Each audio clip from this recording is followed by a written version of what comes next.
Kenny Omega was the first person we saw on AEW Dynamite this week. I don't even care. I love this man. He makes me feel warm and fuzzy in my tum-tum. Also, hello my friends, what are ups and downs for AEW Dynamite, and just a few things I want to talk about before we do get into the review. First of all, I now have the best t-shirt of all time. Once again, please do not tell Fruit Roll-Ups because they may get mad at me, but also it's a parody, and that rhymes, so it must be fine. And also, do not forget, the WhatCulture Live tour is following the WWE House Show tour that is happening in the UK next week, so if you want to come on down, you can get your tickets now. There'll be some information on the screen, and there'll be a link in the description. But we now turn our attention to the Finger of Power, because what was good on Dynamite, and what absolutely sucked, let's up those downs. Of course, Kenny Omega, going back to what we just talked about, is the brand new international champion. As he said, I can't believe it. When I came back in 2025, I just wanted to be a wrestler again. And now I'm a champion. And honestly, given that it is Kenny Omega, the new focus should be on making this belt feel as important as possible. Don't know what I'm holding here.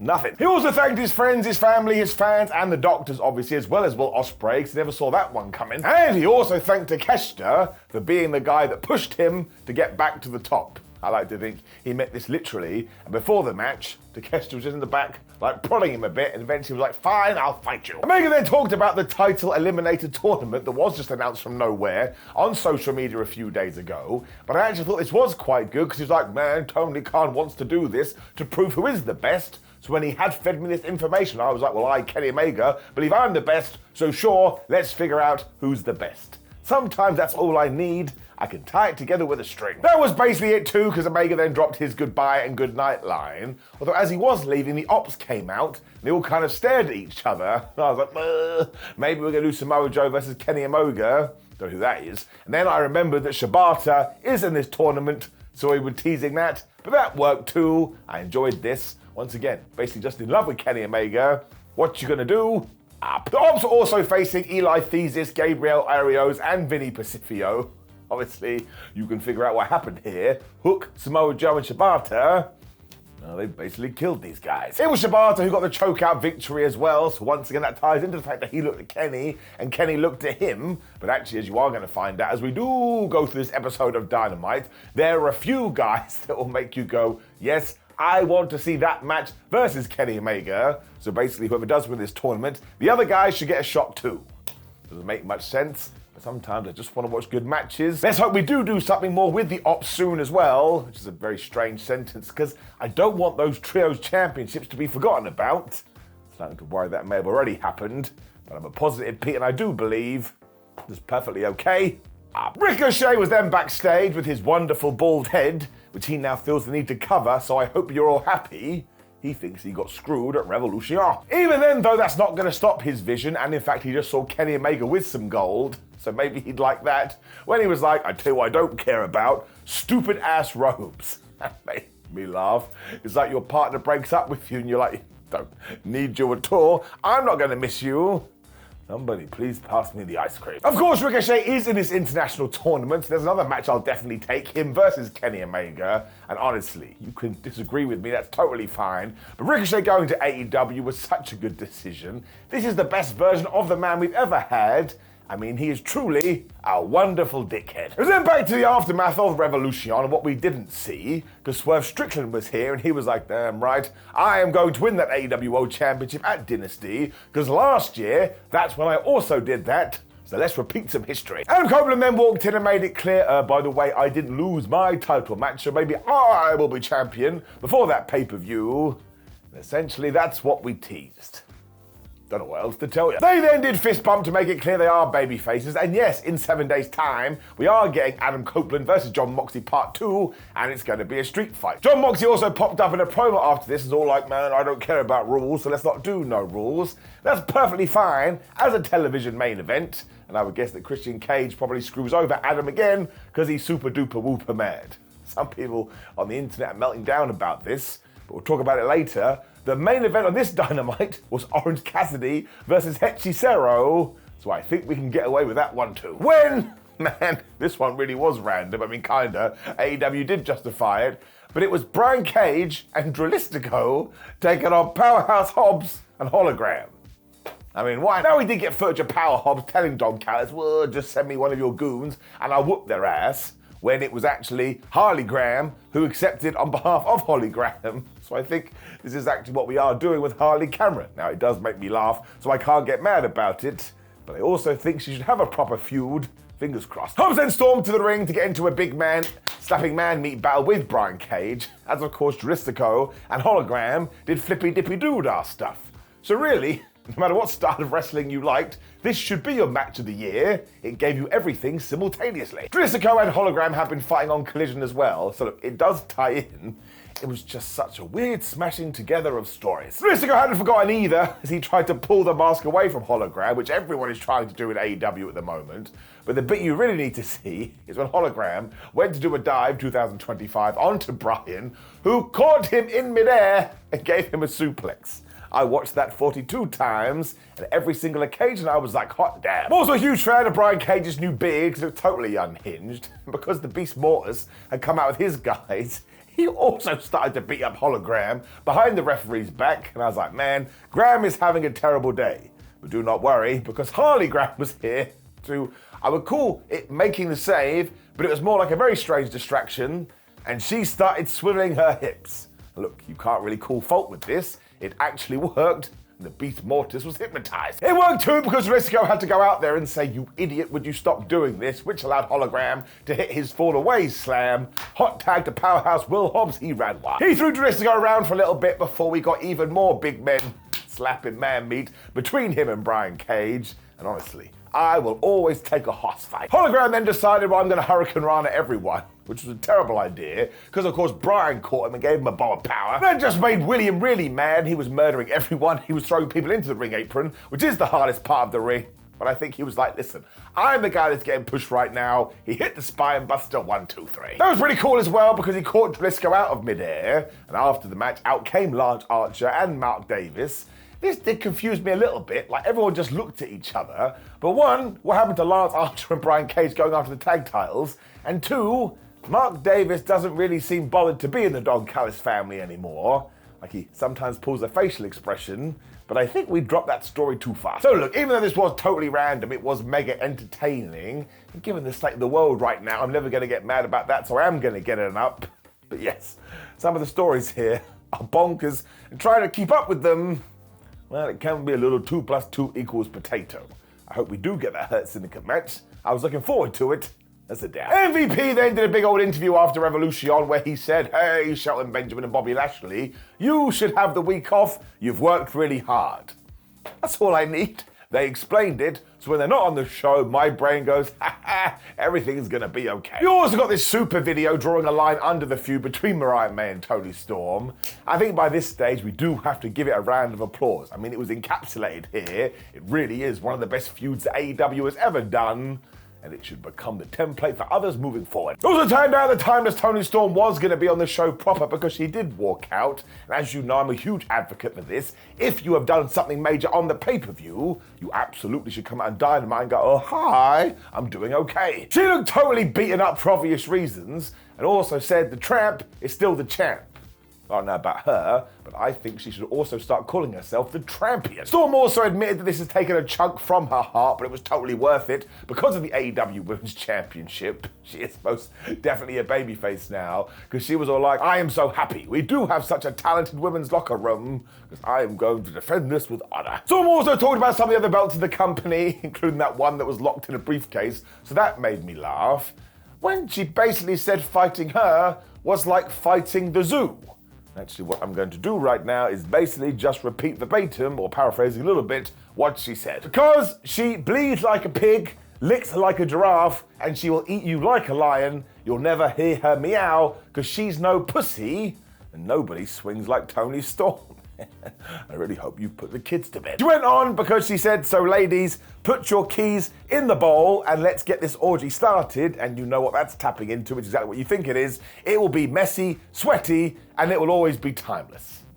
I think we all need to go for a walk. It does have to be an up though, because nobody out of all the wrestling companies has bought into a gimmick this hard in a long old time, or if there is, I'm forgetting about them right now, because I am an idiot. But yeah, I am gonna give it an up. Like, even if you don't like this anymore, which you're perfectly allowed to, the dedication to the bit, well, it's pretty damn good to see. I was a bit miffed that the person that did pop out after this to attack her was Megan Bayne. Mostly because I just thought there was better options. That's no disrespect to her, because she is starting to cook in AEW. But that's what I mean right now, she is starting to cook. And because she is such an intimidating presence, I just thought it would have made way more sense that she wins a match, she wins a match, she wins a match, she destroys this person, she beats this person up. And then when she does attack Toni Storm, you're like, oh my gosh, we're in trouble here, because Megan's gonna rip her head off. Whereas now, if they did have a match, well, I would never actually believe that Megan Bayne could win. So I just think we've rushed this a little bit too much, though once again, we do have to see it play out. Wrestling's favorite words. But as I stand here today, I do think it needs to get it down. When I popped so big, like an absolute idiot, because when we had announced this international title tournament or eliminator thing, I'd seen the wild card, but this name has not popped into my head. And my gosh, it really should have done. Because yes, it was Speedball Mike Bailey, and this had been rumored for a while. And as a man who has shared locker rooms across the world, technically, with Speedball and seen how much he gives to other people and the advice that he's offered to me and other wrestlers, well, he just deserves this, especially because he's so damn good. What a totally inspirational journey. He was also facing the Beast Mortis in round one. I got that one too. If you need a good post, you go to the Beast. That's a very odd sentence. The opening minute was just absurd too, as these two guys went crazy. Although when Bailey had knocked the Beast to the outside and went for the moonsault, well, it did not work. Thankfully, Mike loves to kick people, so he just continued to do that to Mortis, and that opened the door. He got his big dive, 2025. Mortis then returned fire with the torn helo, but that just gave Mike more ideas, and he just started to boot this guy when they were like, I know what I can do, a standing shooting star press. So they did. The Samoan drop that the Beast Mortis then hit was totally ridiculous. Although actually, I don't think he is Samoan. So technically this was just the drop. And the press slam he did afterwards.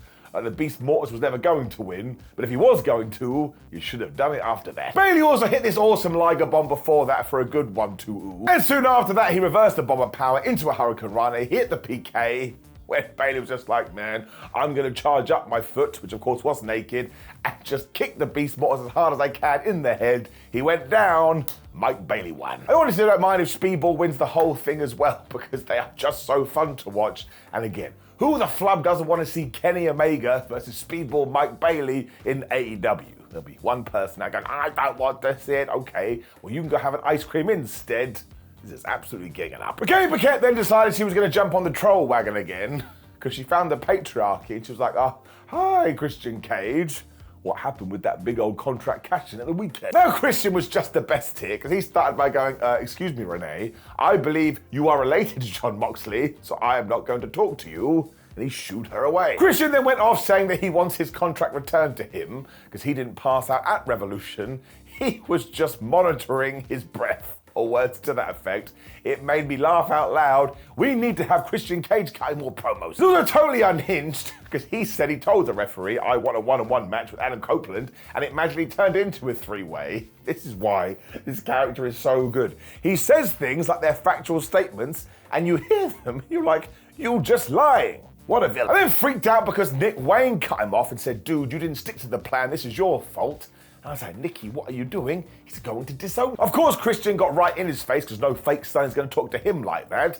And that meant Mother Wayne stood in, because of course she's Mother Wayne, that's Nick Wayne. What did Cage do? He's like, you better back off, otherwise it's back to the Waffle House. I was like, oh no, we've set him off. He's most definitely going to say terrible things. That was true too, because he was like, wait a minute, Nick Wayne, how many titles have you won, world titles? And also, let's talk about your real dad. He didn't win any world titles either. I was like, I don't want to go through this. That's why Nicholas should be thanking him, because he basically saved him. And I'm quoting here, from dying like his cowardly father, who did so in front of his mother's face. Remember that walk we went for earlier? I think we should go for another one. Cage made it clear, even if it's the last thing he ever does, he will become the world champion. And if Nick Wayne ever spouts off again, it will be the last thing he ever does too. Bring down the crime counter. Christian then left as poor Kip Sabian had a conniption because he didn't know what to do and he walked off as the Waynes looked totally devastated. And I'll be honest with you, I understand this is a controversial opinion. If Christian Cage one day does become the world champion, this bald a-hole ain't gonna mind at all. I just like all of this because of Christian Cage. I mean, I do get a massive kick out of the guy, but he also makes me melt to my knees because he just speaks so insanely. But I am giving it an up. I am genuinely pumped to see what he's going to do. I mean, it's a street fight next week and there are no rules. It's not like he's just gonna sit in the back. And then, well, I did not expect this. Because for starters, we saw MJF screaming into a mirror that he was going to destroy his own creation. Wait, no, sorry, I got confused there. He was saying, oh my gosh, Hangman Adam Page is better than you, and basically calling himself a fraud. Now, at first I was like, hang on a minute, it's Wednesday, and he's still screaming at himself. That was 3 days ago this happened. Then I saw the logo in the corner. It happened after the pay-per-view. Then marched to the ring to tell the fans they're a bunch of schmucks, because the only reason he did lose at Revolution is because Hangman Adam Page took a sheep shot, which is exactly what he did in 2019. It just means that fine, you can cheer for the Cowboy as much as you want, but nobody is as smart as MJF, and he's gonna make his way back to the top. The surprise, though, is the person who did interrupt it, because it was a very alone MVP. Now these two actually like each other, so they did hug, much to the surprise of the crowd, as Umvup started to tell a story about years and years ago, when an 18-year-old Maxwell Jacob Friedman had given him a ride to film a documentary for the big old price of wrestling information that he would learn in the car. Now MVP was very impressed by this, not because Maxwell was asking questions, because he was asking the right ones. When they met years after this on an indie show, once again MVP was like, oh my gosh, this guy has got it. Which is why he's so disappointing with Friedman right now. Why are you reacting like this after your loss on Sunday? You're all whining and crying. You should be smashing things and trying to kill people. So this was my favorite part of wrestling, because in sports entertainment, you're not allowed to walk to the ring and say, listen, here's the information I want to give to you. You have to take your poor opponent on such a roller coaster when you big them up and then kick them in the balls. MVP just wanted to see the fire and the rage though, because this version of MJF, well, dare I say it, he's lost his edge. Well, actually, no, that was a guy from WWE, but let's not worry about it. But it also means the locker room doesn't fear Maxwell anymore. And do you know who they do fear? Serpentico. Not Serpentico. The Hurt Syndicate. He then went a total 180 though, because MVP was like, dude, we can help you. I'm gonna pass you the magical Hurt Syndicate business card. And of course, MJF was like, dude, I don't need that. I don't want anything to do with you. I'm not that same kid I once was. He then started talking about the fact that he was the longest reigning AEW champion ever. MVP, being a master of words, went, yeah, but that's the key one, was. MVP then did give the card to Maxwell, and he kind of looked at it like, maybe I should do something with this. Once again, I found it very intriguing, and I could see a world where MJF is in the Hurt Syndicate, but you have to be very careful there, because of course they get cheered, and most definitely AEW want boos for him. But again, the things that came out of nowhere, and just made you think, well, I better tune into the TV next week, it is getting it up. When it was time for the Max Caster Open Challenge, and I just have to say this, of all the creative that AEW was throwing at me recently, this one is right up there. I think it's... Now, once again, he's trying to get that stupid chant going, which is, let's go, Max, you're the greatest wrestler alive, which doesn't work. And even the commentators mentioned this idiot has started to rhyme the same words with each other. And the reason the Open Challenge works so well is that it's not like a random mid-card that answers it. It's always a proper main event dude. And Max Caster has a breakdown in the ring, which is what happened here, because it was Takeshita. Now the fans started to chant, you flubbed up. And instantly Max was like, yeah, Takeshita, you have done this. You can't beat me. In fact, I could main event the Tokyo Dome, and I bet I could also do what you weren't able to do, beat Kenny Omega. And Takeshita punched him so hard in the face. This is brilliant television. He could have pinned him there as well, but he decided not to, and he hit the Falcon Arrow, and he got the 1, 2, 3. And this could not have lasted more than 10 seconds, but again, because all the preamble is so entertaining, I hope it continues forever. It also does make sense as well, because AEW is now using it for, like I say, major stars, so when they do suffer a loss, they can just be back here a few days later, and they get a win. Like, you wouldn't call it a big win, but a win is a win. Now it is going to have a shelf life, and of course somehow eventually Max Caster will win by slipping on a banana peel, but I sit down to watch wrestling to be entertained. That's really it. It's awesome when it can expand into a long-term story, but technically he has been doing it for a few weeks, and it just gets better and better and better. This is my surprise of the week. I'm giving it an up. I think it rocks. Then got a quick video for the current feud between Chris Jericho, Bandido, and Gravity, and how Chris Jericho has stolen his mask, much like I have stolen this mask from a luchador. To be honest, I don't remember where I got it from. So let's went to Mexico and I became a heel. Why not? We then cut to Jericho, who's on a sofa just saying terrible things, and really it does sound like they will do the Bandido Chris Jericho match number 2.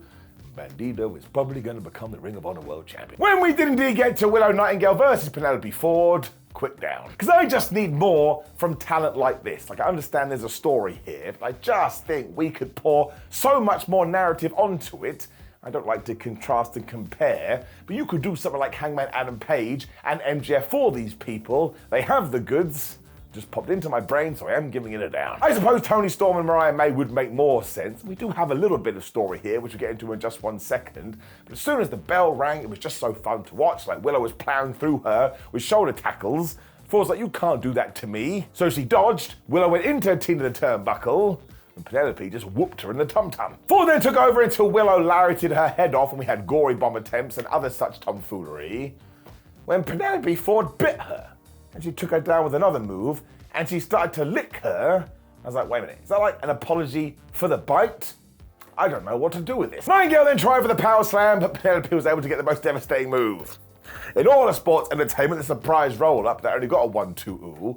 When she did get a matrix stunner, so she went for another one, Willow was like, well, I'm not falling for that. And she hit the pounce, and she got the victory. I was like, has she won with the pounce before? If she has, I've totally forgotten, but I like it. Penelope Ford was so mad she lost, she just attacked Willow with a chair from nowhere, which is when Chris Statlander came out to make the save. And actually, I quite like what we're doing here, because we're making it work retroactively. By the time Willow got up, she pushed Chris, because she's like, well, were you involved in this too? I can't trust you no more. And of course, they'll get back on the same page eventually. But here they didn't, because who were they attacked by? Megan Bayne. And that just made it even stranger that she did attack Toni Storm, because again, these are the kind of people she should be laying waste to on her way to the world event scene. Don't know what that meant, that was a stupid thing to say. But look, I know we have been doing this for the last few weeks. And of course, Megan and Penelope won a tag team match on Collision. And we're going to reunite Chris and Willow here, which could be fun. So I am going to give it an up. But like I said a few minutes ago, I just think we could stick a bit more depth in here.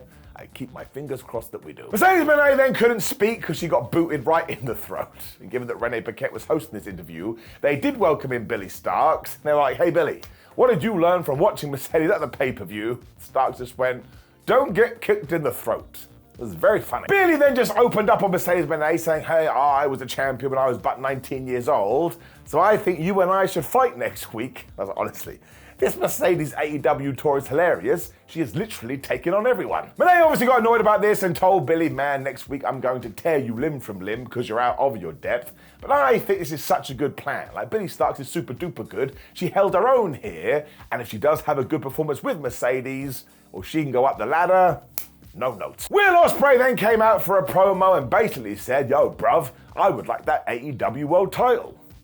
Damn right. Now, Ospreay's always going to be a babyface when he drops in lines like, listen, I'm in trouble with my wife because I said I wouldn't do anything stupid off the cage. And well, you saw what I did do. And when I got back after that thing, I had 15 text messages from her, but don't worry, I'm going to make it up from her. Basically by making her dinner and then having sex with her. That's what he said. Not that specifically. And maybe when we break this down, it was the most unhinged Will Ospreay promo ever. Now, the issue that William does have is the world title scene is so packed right now, because you've got Adam Copeland next week, you've got Swerve Strickland at Dynasty. So what is a man to do? Now, thankfully, somebody had hung up the all-in sign, so he looked at it and he got all excited and he was like, yes, I have a plan. I shall win the Owen Hart Cup, and I will win that world championship in Texas. Will also say it doesn't matter who is the champion because he's coming for his throne. And he did put a bunch of matches out here. It could be Will versus Swerve. It could be Will versus Copeland. It could be Will versus John Moxley. Maybe it's a four-way, I don't know. But if he doesn't get there now, well, I'm going to be mighty surprised. So really the best thing about Will Ospreay is that he is so unashamedly himself, and I totally believe the person you meet backstage is the person you see in front of the cameras, and that kind of authenticity, well, people love it in 2025. Go to whatever company you want, the best guys are doing it. So really all wrestlers can benefit from that, but this was mental. Like, it was actually mental. But it works, man. up. Renee was then earning her paycheck because she bumped into Jay White in the back and he took shots at Will Ospreay instantly. He was like, all right, mate, I understand you want to win the World Championship, but you know who else is going to win it? It's gonna be me. They also addressed the fact that he had whacked Adam Copeland with the briefcase at Revolution. He said, don't worry, that was an accident. But it wouldn't surprise me if he gets involved next week too. I think Jay White might be lying. We will see. To be fair, his major point was that he just hates Wheeler Yuta, which we can all understand, when Renee was still working, because she was ready to talk to Hangman Adam Page about his victory over MJF, when Maxwell Jacob Friedman walked in from nowhere and he shoulder barged the cowboy. Now, Page didn't care about this because he was all like, well, maybe I should continue to break your neck like I did at the pay-per-view. That goes on to the crime counter.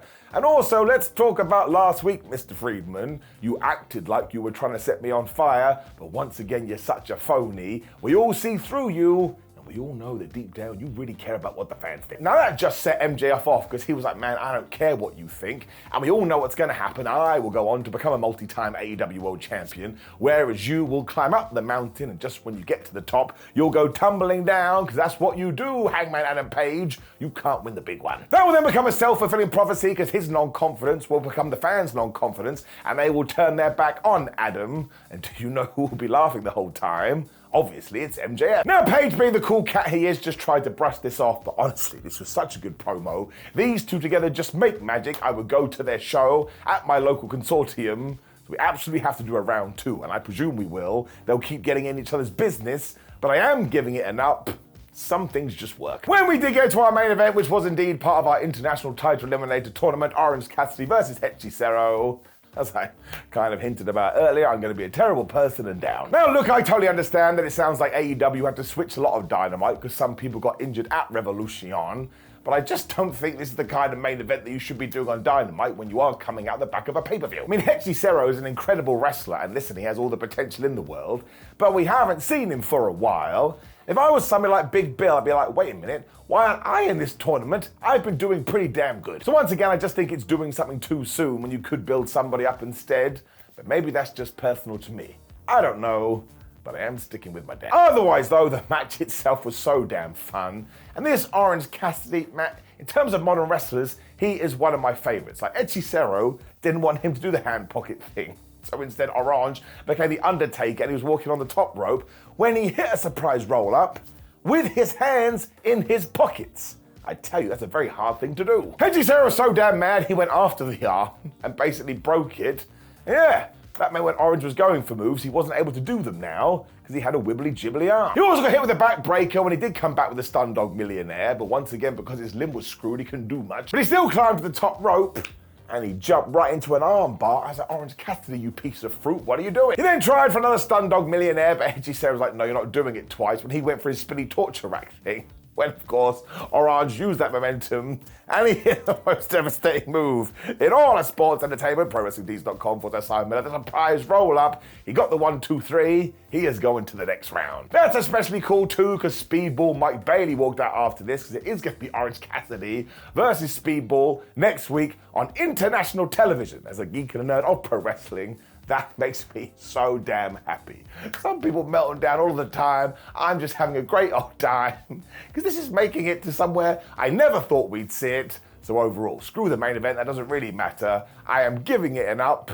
You wanted a niche in pro wrestling? Bish bash bosh. So yes, maybe Dynamite here and there was a little bit unbalanced, but we are still building to something big. And the amount of people in the world title scene is so damn good because it just tells your brain, well, that championship must be important. Otherwise, why would so many people care? It's getting an up. Now, my friends, please do leave a comment below and let me know what you thought about last night's AEW Dynamite. Like the video, share the video, and subscribe. Click the video on the screen, which is my ups and downs for Monday Night Raw, to get all my stupid, daft opinions. Otherwise, have a terrific day. Buy merchandise, whatever you want to do. I'll see you soon.